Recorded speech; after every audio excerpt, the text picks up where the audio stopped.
Online থেকে ID কেনার বিষয় যে যে জায়গা থেকে যত ভিডিও দেখছো সব ভিডিও বাদ দাও এবং কি যত কথা শুনছো মানুষের সব কথা বাদ দাও। এখন যা বলতেছি একটু মনোযোগ দিয়ে শোনো। যদি আজকের ভিডিওটা মনোযোগ দিয়ে শোনো এবং ভিডিওতে যা যা বলা হয়েছে একটু মাইনা চলো, আমি কসম গাইটা বলতে পারবো যে জিন্দিগিতে কোনোদিন স্ক্যামের শিকার হইবা না। ঠিক আছে, কোনোদিনও না, একটা টাকা স্ক্যামের শিকার হবে না। এবং কি যারা বলো যে আইডি হ্যাক হয়ে যাবো কিনা, কেনার পর চলে যাবো কিনা, আইডি কেনার পর ব্যাক যাবো কিনা, বিন্দু পরিমাণের কোনো সমস্যা হবে না যদি আজকের ভিডিওটা পুরোপুরি শোনো, যা যা বলা হয়েছে মাইনা চলো। আইডি কেনার পর হ্যাক হওয়া বা আইডি কেনার পর ব্যাক চলে যাওয়া এটা পরে কথা বলি, আগে বলি যে আইডি কিনতে গেলে তোমরা টাকা মারা খাও, কি কি কারণে মারা খাও এটা মনোযোগ দিয়ে শোনো। হ্যাঁ, আইডি কিনতে গিয়ে মারা খাইবা না কি কি কারণে ওইটাও ভিডিওতে এই মাধ্যমে বলে দিব। ঠিক আছে, তোমরা মূলত আইডি কিনতে গিয়ে মারা খাও কি জন্য? ফার্স্ট অফ অল তোমরা আইডি কিনতে গিয়ে কখনোই কাগজপত্র ঠিক মতো দেখো না। কাগজপত্র বলতে বোঝানো হইতাছে যে NID card. First of all হচ্ছে এনআইডি কার্ড দেখো না, তোমরা এনআইডি কার্ড কখনোই দেখো না, এটার জন্য তোমরা স্ক্যামে শিকার হও। তোমরা যারা যারা স্ক্যামে শিকার হয়েছে আগে তোমরা বুকে হাতে বলতে পারবা যে তোমরা এনআইডি কার্ড দেখছো কারো? যদি কেউ বলতে পারো যে এনআইডি কার্ড দেখে টাকা মারা খাইছি, তুমি কমেন্টে এসে যত খুশি তত গাইলে যাও, আমার কোনো আপত্তি নেই। ঠিক আছে, কারণ তোমরা কেউ এনআইডি কার্ড দেখে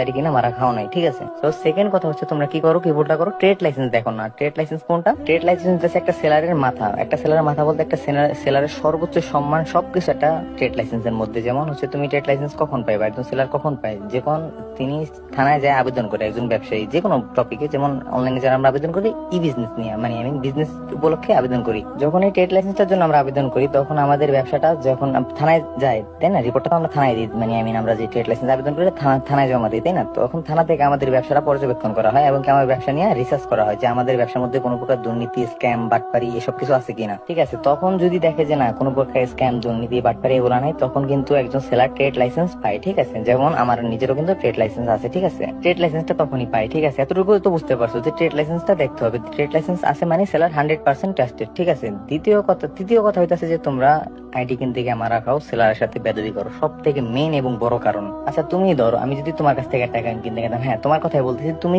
আইডি সেলার, আমি আইডি কিনতে আসি তোমার কাছে, এখন যদি তোমার সাথে আমি খারাপ ব্যবহার করি, তোমার সাথে যদি আমি মানে মিথ্যা কথা বলি বারবার, তারপরে তোমার যদি আমি ঘুরাই, তোমার যদি আমি তোমার লাগে 2 নম্বরের কথাবার্তা বলি, হ্যাঁ মিথ্যা কথা বলি তোমার সাথে, তুমি কি আমার টাকাটা আটকাই দিবা না? মানে তুমি আমার ক্ষতি করবা না? এটা বলো। অবশ্যই ক্ষতি করবা, যেহেতু আমি তোমার সাথে খারাপ ব্যবহার করতেছি। তো এতক্ষণে তোমাদের কি বুঝাইলাম হচ্ছে যে first of all old ID card, যেটা পুরাতন আইডি কার্ড, স্মার্ট কার্ডের পিক কখনোই নিবা না। স্মার্ট কার্ডের পিক নিয়ে ধরা খাইবা 100%। যারা ও ভালো কথা, যারা স্মার্ট কার্ডের পিক নিয়ে ধরা খাইছো তারা মেসেজ দিও না বা ভয়েস বলো না বা কমেন্ট কিছু বলো না, কারণ স্মার্ট কার্ড দেখা স্মার্ট কার্ড পেক বানানো যায় অন্য মানুষের আইডি কার্ডের উপর ছবি বসায় দেয়, ওইটা ধরা যায় না। কিন্তু হ্যাঁ এনআইডি কার্ড, যেটা ওল্ড আইডি কার্ড, যেটা পুরাতন আইডি কার্ড আছে না, ওইটার মধ্যে কিন্তু কোনো প্রকার 2 নাম্বারই চলে না। ঠিক আছে, এই জন্য আমি সবসময় বলি যে ওল্ড আইডি কার্ড, পুরাতন আইডি কার্ড দেখবা, তারপরে সেলারকে টাকা দিবা, অন্যথা কখনোই টাকা দিবা না। তো তোমরা কি বুঝলা? First of all NID card দেখতে হবে, ওল্ড আইডি কার্ড হাতে নিয়ে পিক দেওয়া অবস্থায় দেখতে হবে। ঠিক আছে, দ্বিতীয়ত দেখতে হবে তার ট্রেড লাইসেন্স আছে কিনা, মাস্ট বি ট্রেড লাইসেন্স দেখবা। তারপরে কি দেখবা? তারপরে দেখবা হচ্ছে যে তার কাছে মানে কিরকম, মানে সে কিরকম তার মানে ব্যবহার